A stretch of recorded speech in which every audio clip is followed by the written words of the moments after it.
Oh, that's ISO? Rack it up, I gotta build up the bank to make me a safe house. Shake it up, she got her hands on her knees and she bringing the cake out. Smoke it up, I got some gas, some packs, I'm up in the greenhouse. Claire, we're here. Podcast number 2 Hey, of the Barbells and Bagels. How are you? I'm good. How are you? I'm marvellous. Thank you very much. So, Claire, I want to just dive straight in. I'm not even going to give you an opportunity to introduce yourself because you have quite a colourful background. Like, you have been here, there, and everywhere. You've experienced quite a lot, and you're like an episode of TV. So, you have been a professional athlete. You've been an actress Yeah. or actor. I never Yeah. know whether I'm putting my foot in it. Like, is actor, actress? I think you could say actor, actress. It doesn't really bother me. I think, yeah, it's pretty generic. So, Pretty generic. You've been yeah, in the UK. You've lived in Hong Kong. You're dual nationality, I believe.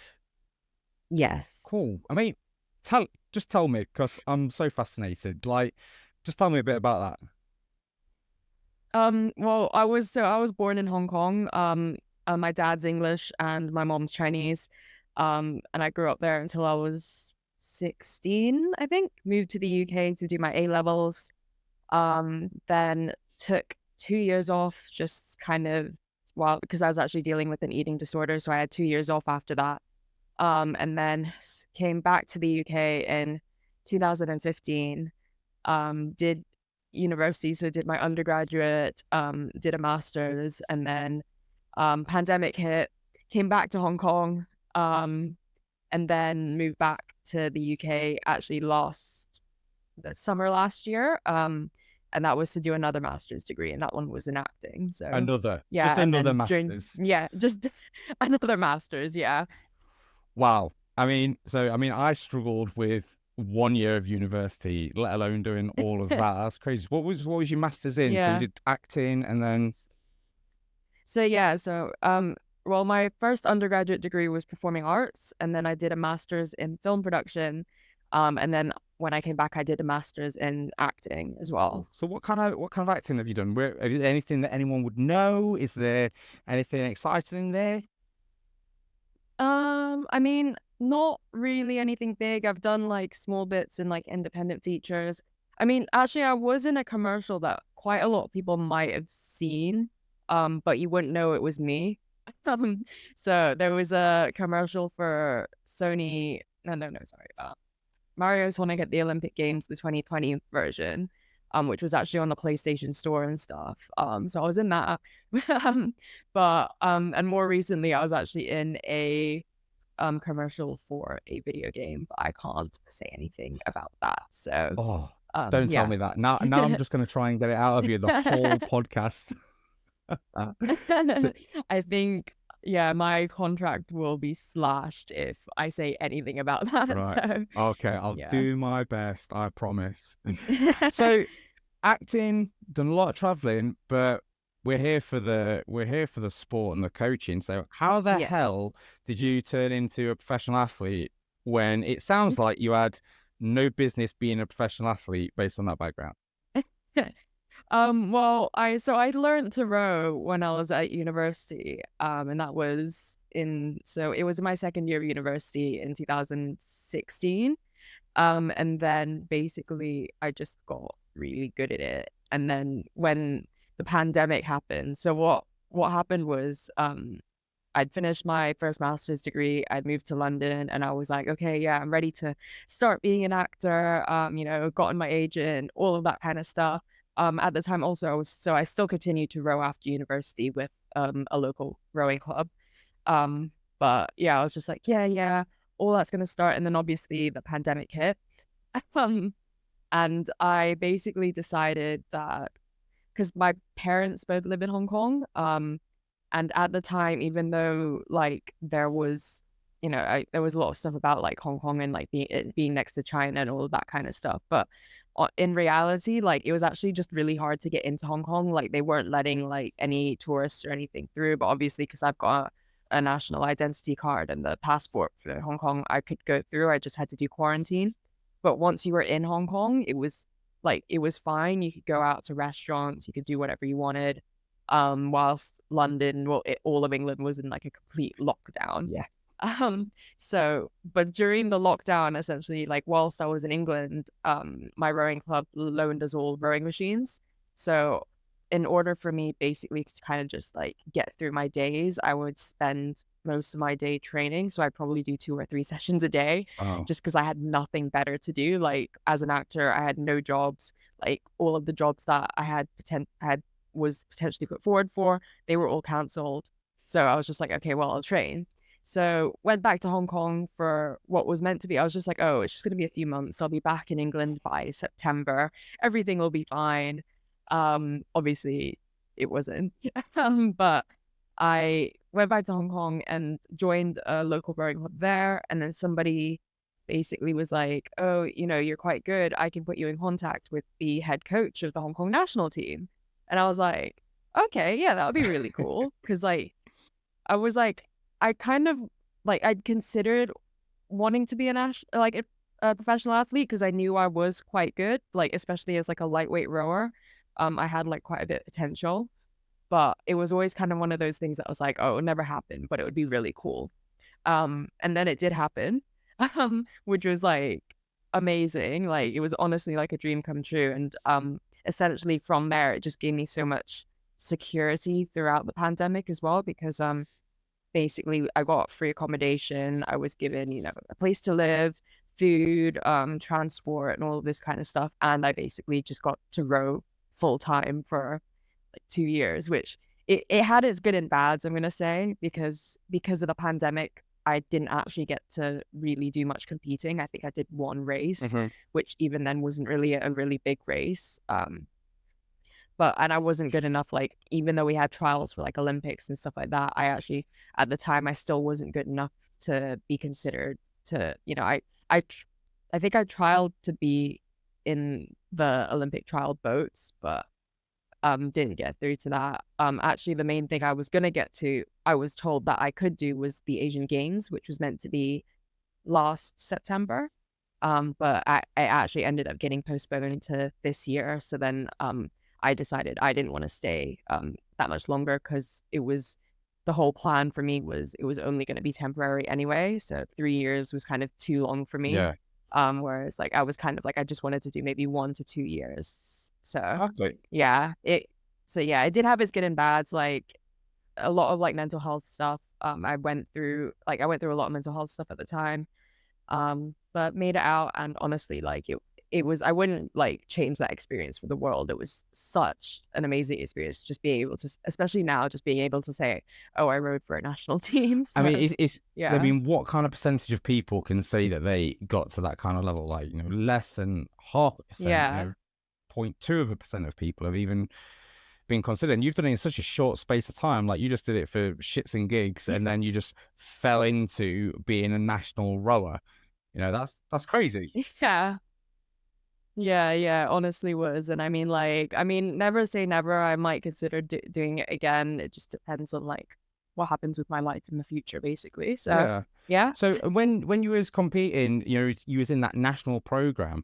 I didn't realize like Hong Kong would have such a appetite for rowing. Is it quite a big sport there? It's actually not. So like I didn't, it wasn't a sport I'd ever considered before even going to university. And the only reason I actually even considered it was just because like the guy I was dating at the time happened to row as a junior. But it was more just like I was actually more interested in doing triathlon. But I just decided to go to the rowing sessions just because I was like, oh, it's something that we could do hmm together. He quit. He ended up quitting, and I kept going. Because you was better than But him, right? yeah, Yeah, that's why. Yeah, definitely. yeah, okay. Um, but no, so like it's not so like when I talk about Hong Kong, I kind of talk about I grew up in like a little bubble, which is kind of like we call them, they call themselves like the expats, or like the Chinese people will understand, or people from Hong Kong will understand when I say like we're all the Guaylo people. We live in a very like small bubble. So like, and rowing, even though like the club that I'm a member of in Hong Kong is actually quite a big expat club, It's kind of like central to that club. Like not many people outside of the club know much about rowing. It's become bigger in recent years because we held the World Coastal Rowing Championships. And then there have been kind of like a lot of kind of races, international races and stuff like that around Hong Kong. So that's been really good. But growing up, it was just not something that I ever saw much of at all. And even like, so I've done like coastal rowing as well.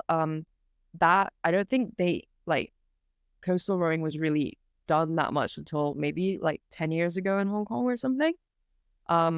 So yeah, it was mainly targeted at kind of like more like locals, so people. And also like I have to point out that the river that we row on is actually very far away from anything unless you live in that area. You're not really going to be the kind of person that has access to it, because like when I go back to Hong Kong and say I want to go and row on that river and like, so people think Hong Kong's quite small. It's not. It's actually quite big.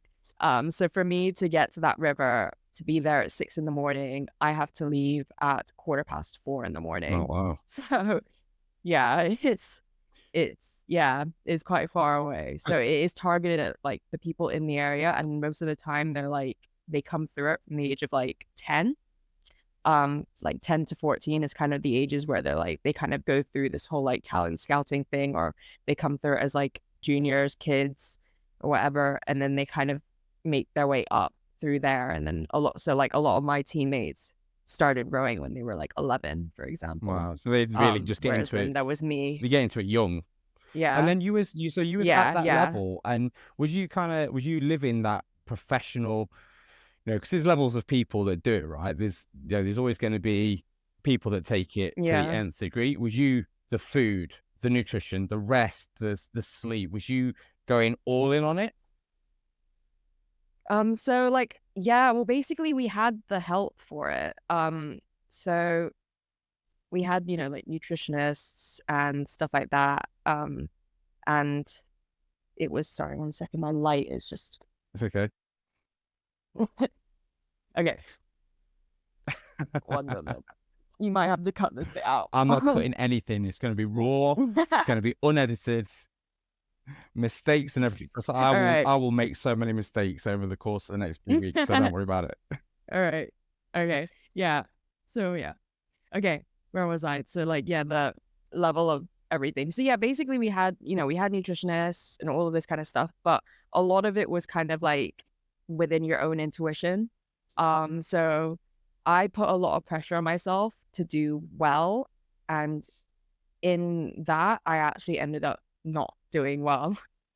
So actually it was partly like I was so, whilst like, because everyone had told me, oh, like, when you go into being a professional athlete in Hong Kong, it becomes very institutionalized. You live on the campus, you work with everyone, everything is like planned out for you and all that kind of stuff. And I was kind of like, oh, I'm kind of used to that though. I went to boarding school for a couple of years, all this kind of thing. I was like, oh, that's fine. I'll probably thrive off it. But I forgot to factor in. So I actually don't speak much, if any, Cantonese at all. And that's the language they speak in Hong Kong. I actually managed to grow up there without speaking any with speaking the bare minimum Cantonese. Wow. And that comes back to that little bubble that I grew up in. Yeah. So for me, that was like the biggest shock of it. Like for me, was just like being in this place where it's very, very like very Cantonese heavy, whilst everyone could speak English, of course. Like the whole rowing team, their first language is Cantonese. So it was very hard for me, like mentally, to kind of like fall into that and like feel comfortable. And like, again, whilst we had all the help and stuff like that, I think partly I've kind of come to realize this in the last kind of couple of months, is just kind of like, I think part of the reason why I wasn't able to progress as well as I did, as I could have, is just because of that language barrier. Like rowing is such a technical sport. And if there's a bit of a language barrier between you and your coach, so, which is kind of weird actually, because my head coach when I first joined was actually an English guy, but then a new guy took over kind of like halfway through me being there to a mainland Chinese guy.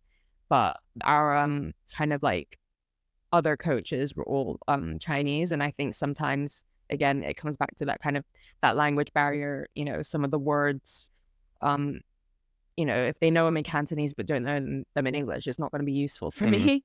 So I think there was a lot of that as well, which kind of really stressed me out, especially kind of towards the later time that I was like kind of just before I left. Because then I was really it was a fully Chinese coaching team, which obviously is Hong Kong, so fine. But for me, it's really, I'm not good with languages, so really struggling to learn the language as well, and then having like it all being in Cantonese and a little bit of English, that really, really was really hard for me, and it really, really, really, yeah, stopped me progressing any further. And then you went from But there, though, yeah, to having your yeah, difficulties with coaching because of that language barrier. And now we fast forward to now, and you're a coach yourself. So yeah. with your coaching now, where do you focus? Are you more focusing on being on the boat and being in person with people, or are you looking at like the nutrition, the technical, and the planning side? Where you're at with that? So with my coaching, I split it into two bits. So I have my in-person coaching, and then obviously I have my like online coaching. My in-person coaching is mainly, yeah, in boats. So I coach juniors at my rowing club and also with the London Youth Rowing, but I also coach like adults learn to row. I also have a guy that I coach for like in a single sculling boat every week or a couple weeks or so. With that, for me, it's more about like technical focus, and also like I'm learning from how I was coached and how I wish I was coached as well. So I kind of take a very understanding approach to coaching, because I think sometimes there is a little bit of this culture. It's phasing out, but there is a little bit of this culture within rowing sometimes to kind of like see a lot of novices as a bit incompetent, which I think is really stupid, because like rowing it's such a technical sport, and like to kind of assume that somebody's not got any common sense by doing something wrong in a rowing boat is just kind of wrong. So the way I kind of coach people is that I'll try and think of ways that help me when I'm rowing in a boat. And then I'll try and kind of find a way that explains it well to people in the boat. So a really good example is like getting your hands out. I always tell people just imagine you're gonna go and like give someone a really big hug, because that is almost the exact same feeling when you get your hands out of the boat. But then with the online side, I mainly do like indoor rowing. So that's kind of all on the rowing machine. Again, super technical, not as technical as being in a boat. But then again, I do focus on kind of just like, so my main focus within training is a lot of like the cardiovascular side, focusing on your heart rate. I don't do so much on nutrition, whereas like I will give you nutrition advice if you need it, but I'm not going to give you like a nutrition program or anything like that. I'm just going to kind of give you the advice to stay healthy and show you how you can fuel your workouts and recover from your workouts.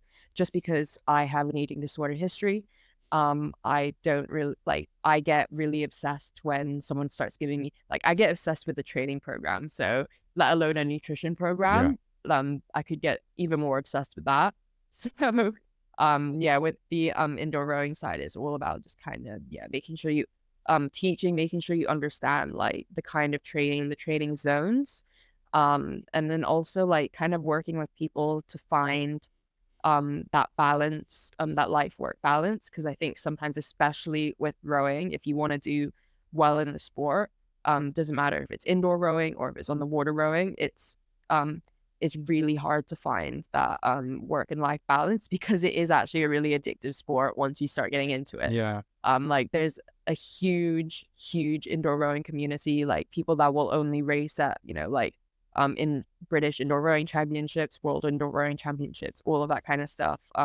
There's an online following, like Concept 2 who make the rowing machines. You can log all your stuff on their website as well, and also like challenge for world records. So yeah, it's like there's a huge thing, and I think it's great that so many people can do it. And so like I want to be able to kind of show my love for the sport and like show how you can do it, and feel healthy and like just enjoy it. So yeah. I mean, I imagine rowing, you've mentioned a lot about like heart rate zones, and you mentioned a lot about, I imagine it's very a statistics based thing. You learn the skill, and then we're looking at the stats, and we're looking at the numbers, and we're looking at those like small Yeah. percentages.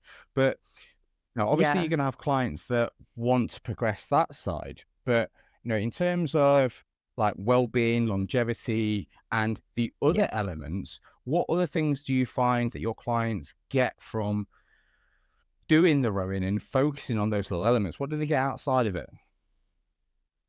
So I think with rowing itself, it's because it's such a low impact sport. It basically, you can be of any fitness ability. You can come into it not knowing anything about it. You can come into it, like not being very strong in certain areas. So, I actually do it's called like Tide Tackling Inactivity. Something about tackling inactivity in the workplace, and I do that with London Youth Rowing. And we go into like at the moment we've kind of set ourselves in a couple of hospitals in London, and it's for the hospital staff so that they can book half an hour slots, learn to row, and all of that kind of stuff. So I had one lady come in actually recently who said, "Oh, my physio said that I need to build up my upper body strength."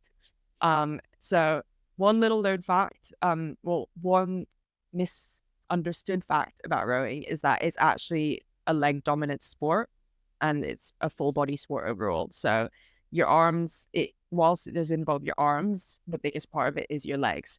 But then I was talking to her and I was like, oh, well, rowing is actually leg dominant, but, overall it will, because of the movement of rowing, it will actually impact, not just your legs, it'll impact your upper body. It will help with your posture.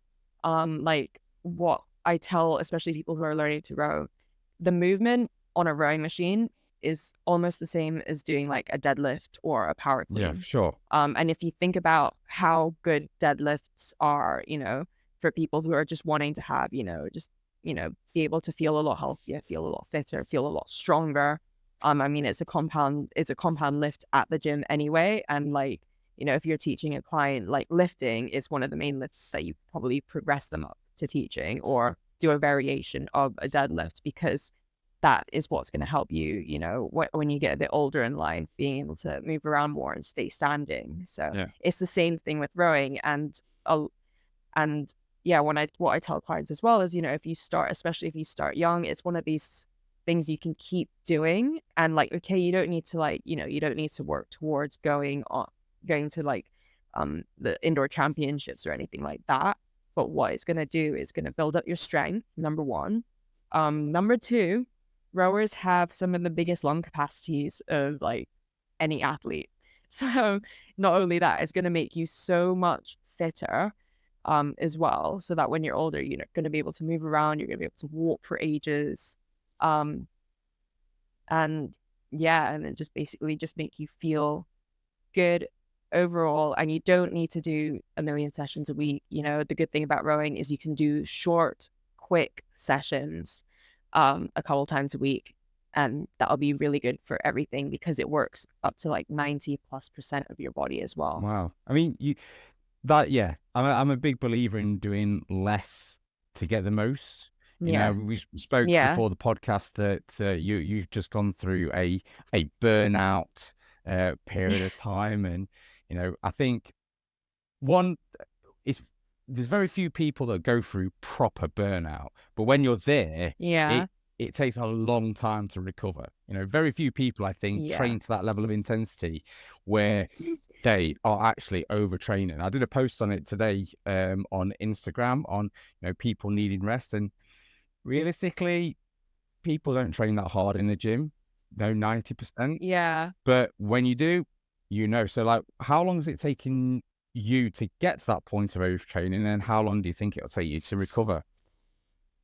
I think I've been in a habitual burnout for about, I want to say since about 2000, I think 2017, 18. So Oh actually wow. not long after I started rowing. Constant burnout. Because yeah, I've gone through ups and downs because obviously, so actually when I started to row was when I was coming out, like I was kind of at the end of like, no, I was kind of in the middle of my recovery from an eating disorder.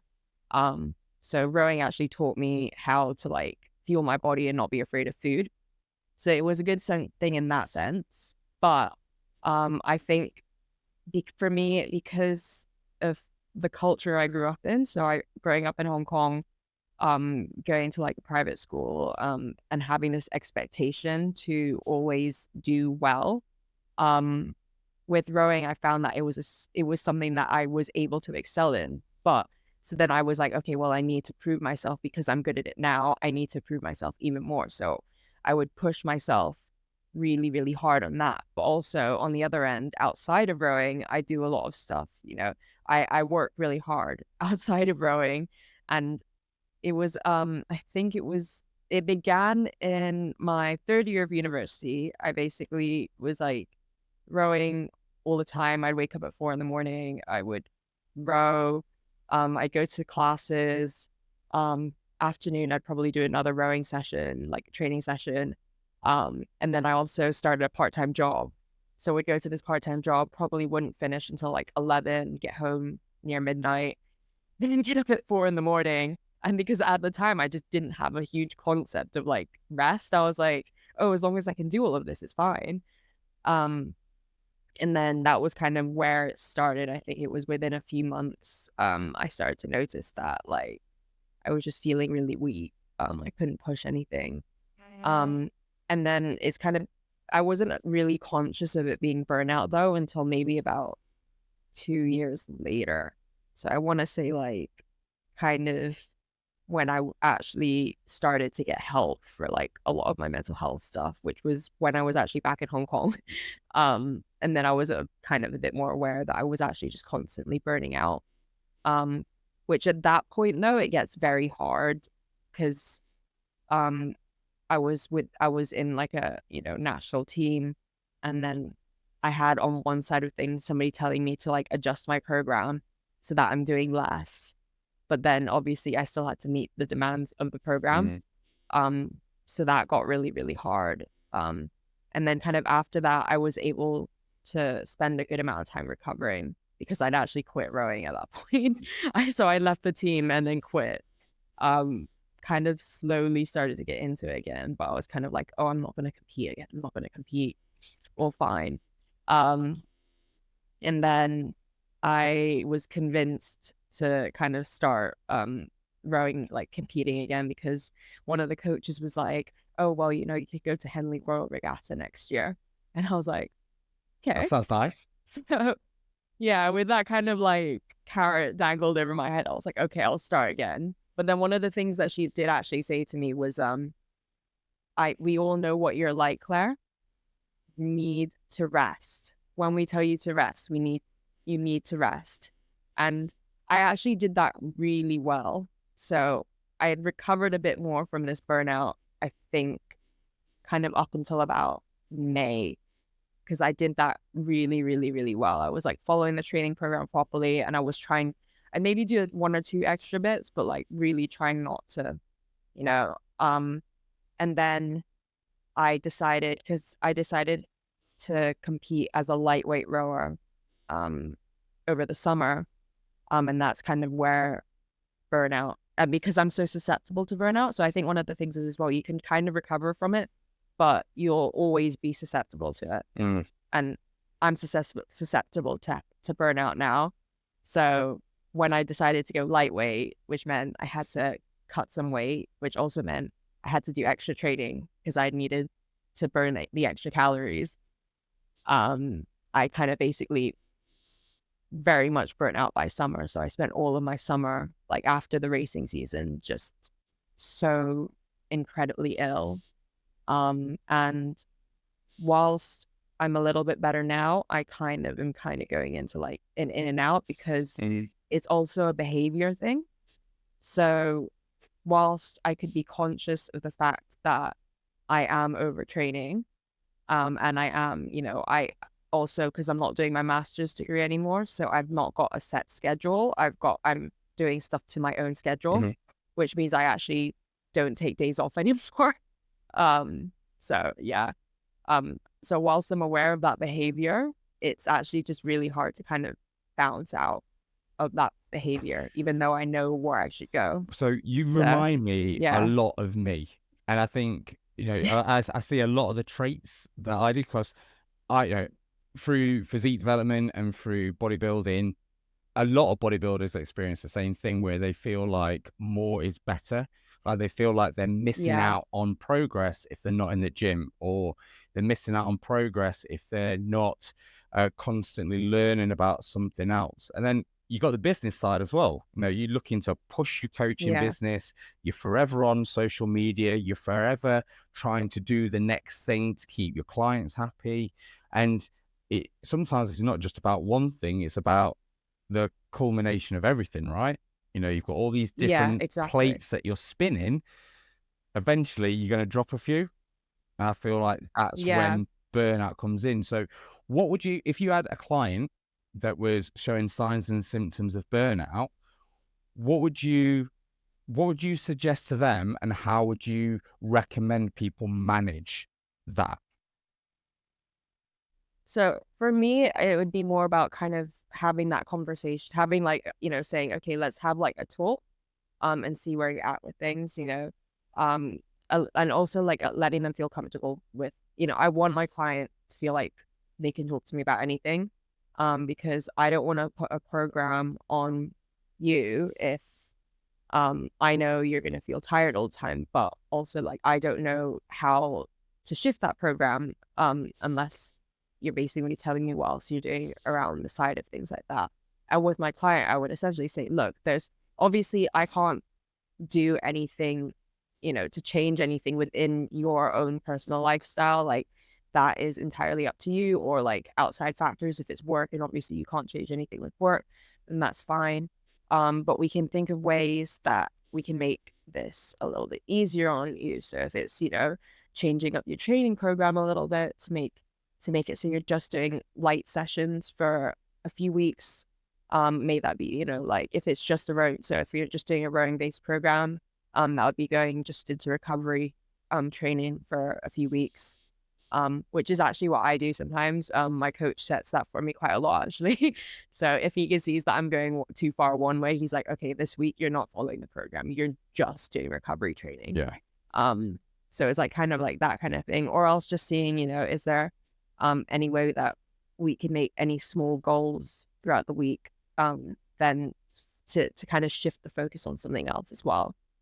So, like if they're really struggling, because they're so burnt out, maybe they're really struggling to, get their nutrition right, then maybe I can say, hey, okay, let's set a goal for every day to have a banana as a snack, for example, something like really, really, really small, but, it's significant, because if we hadn't set that goal, maybe they wouldn't have that banana as a snack, and they'd probably have like a bag of sweets or something. So it's, just making the small changes, because I think, again, it's like less is more, isn't it? Yeah. So by kind of giving them less to think about is actually going to help them kind of get out of it faster. Yeah, I do that a lot with my clients.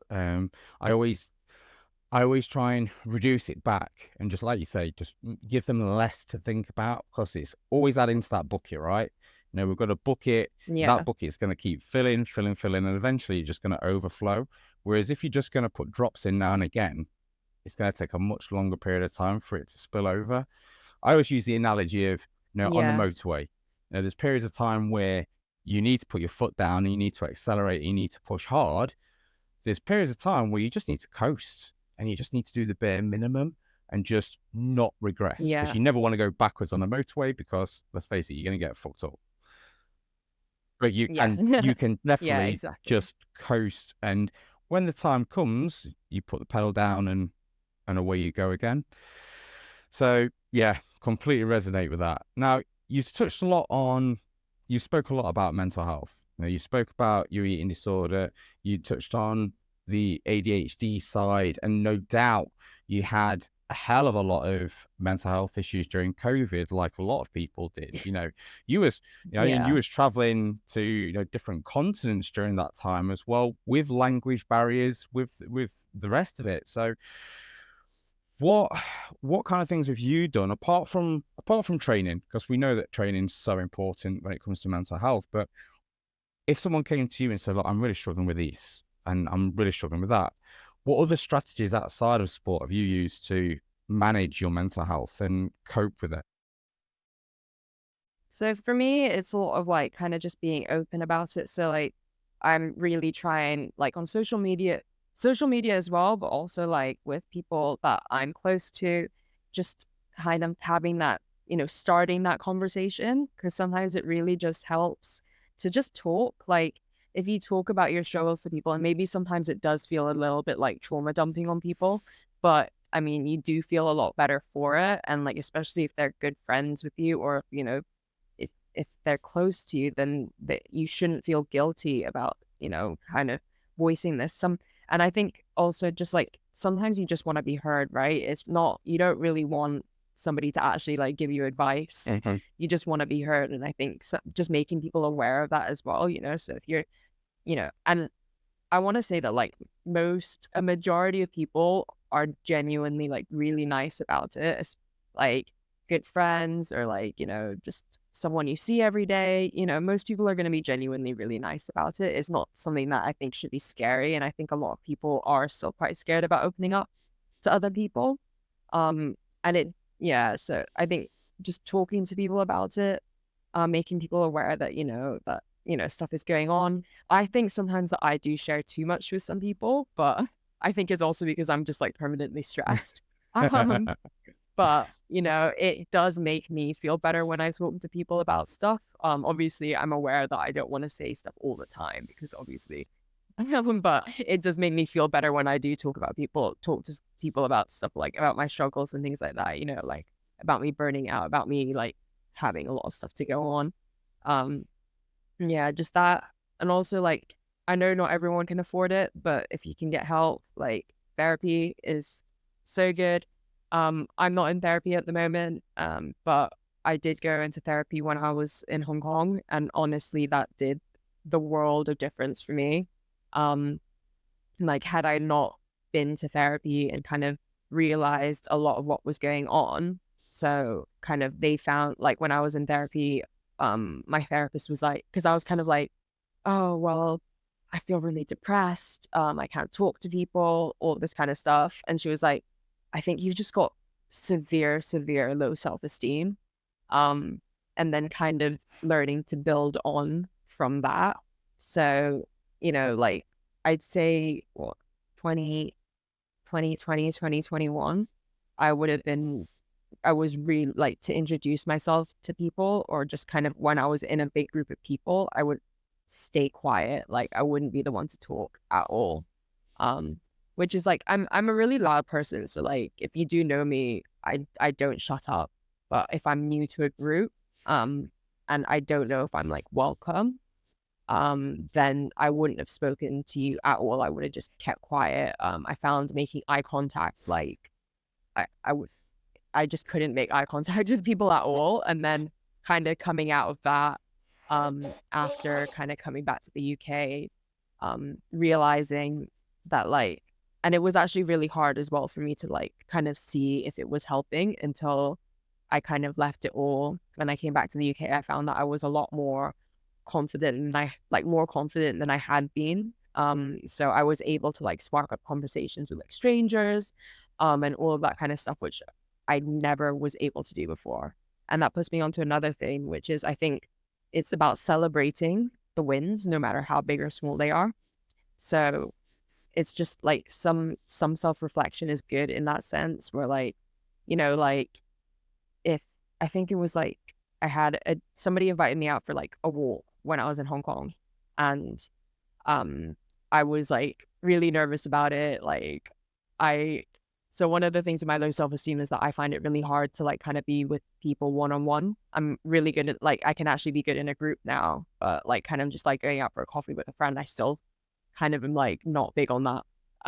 But so like for me, it's like whenever I have those kind of things where like somebody invites me out for a coffee or something, and then I go to it. So like a friend in Hong Kong invited me out for a hike. And it was the first time I'd said yes to anything like that in like a really long time. Um, and just the fact that I did it, I was like so proud of myself. And, you know, I rewarded myself, you know, by, you know, I don't know, like buying a cookie or something like that. But just like rewarding yourselves for like the small things which may seem insignificant, but actually are really But I significant. think it's really So important that yeah. you verbalize that as well. Yeah. You can acknowledge it in your head, but I think until you sometimes say it out loud or you write it down on a bit of paper, my clients will regularly. I love to share wins, and my big thing is it's not really if you get a six pack, great.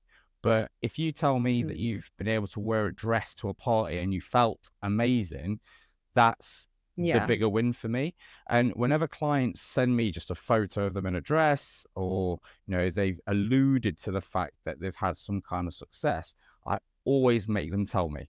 I always, you know, if they've done a Yeah. before and after photo, I get them to tell me what the good bits are, because you're right, we have to celebrate it. I think we spend too much time critiquing ourselves, especially when it comes to Yeah, physique. definitely. And you know, the physique is the easiest thing to critique, right?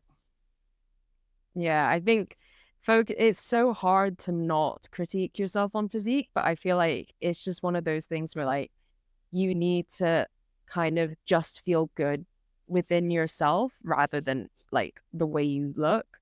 Because I think for me, you know, if I know some if I want if somebody comes up to me and goes, "Hey, I really want some help. I really want to lose weight," all of this kind of stuff. What I say is like I feel like weight loss should be a consequence of your lifestyle changes, rather than it being like the ultimate goal. I think the goal should be to feel good, and if you lose weight at the same time, that's great. Yeah, mate, 100%. And that kind of leads me on to my next question, which I love to ask people is, you know, there has been a shift in social media, and I like to get everyone's opinion on this. I feel like in the last 10 years, the shift has gone from being body beautiful to focusing on more about loving yourself, but also focusing on not being stick thin and promoting a strong physique, you know, like the hashtag strong, not skinny.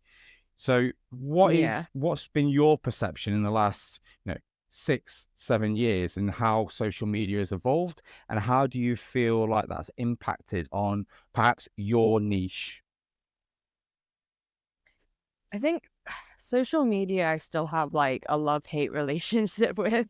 I think I mean it's useful and it's definitely needed in the way of like kind of getting that message out there, and I absolutely love that. And I'm kind of in a sense glad that it is kind of I think, you know, like the fact that people like I hate this word, but the fact that people are becoming a bit more woke. um, just just like a bit more aware of like what is right and wrong, which is quite nice. Obviously it's still not everywhere. Like I do still see like actually like a really good example is like Eugenia Cooney, I think her name is. She's like this influencer, but she's like stick thin, and um like it's really hard to look at, and everyone actually there's a good thing on that saying that, because yeah, she's this influencer, she's absolutely stick thin. She's been around for quite a long time now, but in recently she's just become like people have become really really concerned about her.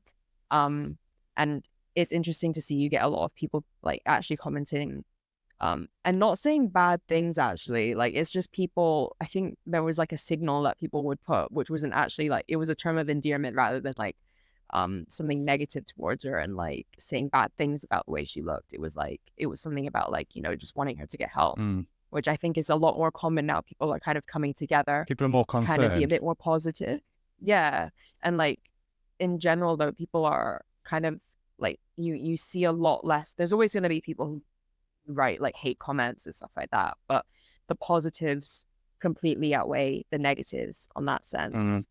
Then when it comes to like sports influencers and stuff like that, it is nice. Maybe this is just my algorithm as well, but it is nice to see kind of a lot more of this um body positive in the sense of um like being healthy and but not healthy in the sense of um like you have to be vegan, you have to be this, like not preachy healthy, just being healthy and normal. Yeah. I think, which is obviously, and but then also saying, hey, this is what I post on social media, and I'm trying to be as normal and show you the most normal side of myself as I can, but be aware this is social media. So not everything is as it seems, but just being very vocal about the fact that this is social media, I think is really nice to see people start doing as well. Yeah. So yeah. And I don't think that people are more able to do that now. I've made a very conscious effort since I've been on social media to show the good and the bad. If I've been out and I've got pissed up and I'm hungover, I'm going to show photos of me hungover, because people need to know that the coach will mess up sometimes, and we will get scale weight spikes and all the rest of it. So I think it's so important that people know that we are normal as coaches and we are not perfect.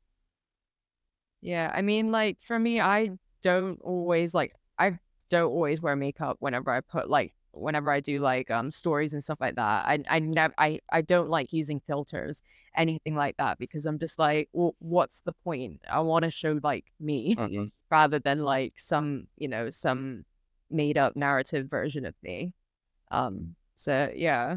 Yeah, absolutely. Now, Claire, we've been, I said, I promised I would try and keep it to 30 minutes. And yet again, we have massively overrun, but this is all good stuff, mate. There's lots of really good topics that we've covered. I always like to finish with the question of, and this is, again, is something that I ask myself on a regular basis. If you could go back to a young Claire, and, before you'd gone to university, before you'd started the business, before you'd been a professional athlete and an actor, what is it that you'd go back and you'd want to say to that Claire? What is it that you'd want to say just to make sure she got either the same results quicker or even better results? I feel like I'd just tell her, stop caring. Stop caring about what people say or think of you, and just do what you want to do, because I spent so many years just kind of really indecisive about what I wanted to do, because I had on one hand my dreams, and then on the other hand people telling me, oh, those aren't attainable, you should do this instead. And then eventually my side won, and I was like, you know what? No, I'm going to do what I want to do. But it took such a long time and a lot of mental energy and everything for me to just kind of get to that point. Or even to get the people that were kind of telling me my parents, for example, were constantly saying that, oh, acting, filmmaking, it's really hard. You don't want to do it, all this kind of stuff. And I mean, even now, this is kind of partly why I do a lot within sports as well, is because I still have that thing at the back of my parents kind of on top of me. They're really happy that I have this business, I'm going to say. But yeah, just kind of but at the same time, I'm doing this business out of my own initiative, is because I love it. And so same with the acting, it's just that I kind of just stopped listening to what everyone else said. And everyone else telling me, oh, you're not a good actor, you're not a good creative, and all this kind of stuff. Whereas I was like, no, that's what you think, but I know a lot better than you because I'm me. So I'm going to go and do it. And yeah, so that's fantastic, man. Ultimately, we're never good at anything when we first start, right? Yeah, exactly. Start, get better, and just crack on. Exactly. I think it's just determination and knowing that you're going to be able to do it, rather than being indecisive about it or being unsure. if you can see it, if you can see yourself at that end goal, then just push for it. Fantastic. So, Claire, that was awesome. Some really great topics, and I'm sure everyone watching is going to get a lot from that. But if they want to get into rowing, if they want to get in touch with you and, you know, experience indoor, outdoor rowing, where do they find you and how do they get in touch? So my Instagram account is Fly and Die Queen, or you can just search Claire Burley online coach on your Instagram. The name comes from a rowing term where you fly and die, which is what I used to be. So I still sometimes do. Used to be my signature move in races. But you can contact me there, and basically, yeah, I've actually got a survey up at the moment, so that would really help me as well. Just kind of like know what your goals are, and what you would like to see in like an online coach, or what you would like to get help with. But you can also DM me if you're interested in learning to row. If you want to do kind of in-person rowing, so I do that through my rowing club. At the moment, sadly, we're not running any learn to row courses, but still DM me, and then I can help kind of push you towards getting onto one of our learn to row courses, which will run in the future, probably in the summer. But if we occasionally run like taster days and stuff like that. So if anyone's London based and wants to have a go at rowing, then yeah, do get in contact. Fantastic. And I'll put if you can send me all of your details, your links, Yeah. I'll put them in the description. So if you want to have a look at the description down below, that will be there. But Claire, thank you so much for your time. It's been a great chat, and I will see you soon. Great. Thanks for having me. That's ISO. Rack it up, I got a bit of the bank to make me a safe house. Shake it up, she got her hands on her knees and she bringing the cake out. Smoke it up, I got some gas, some packs, I'm up in the green.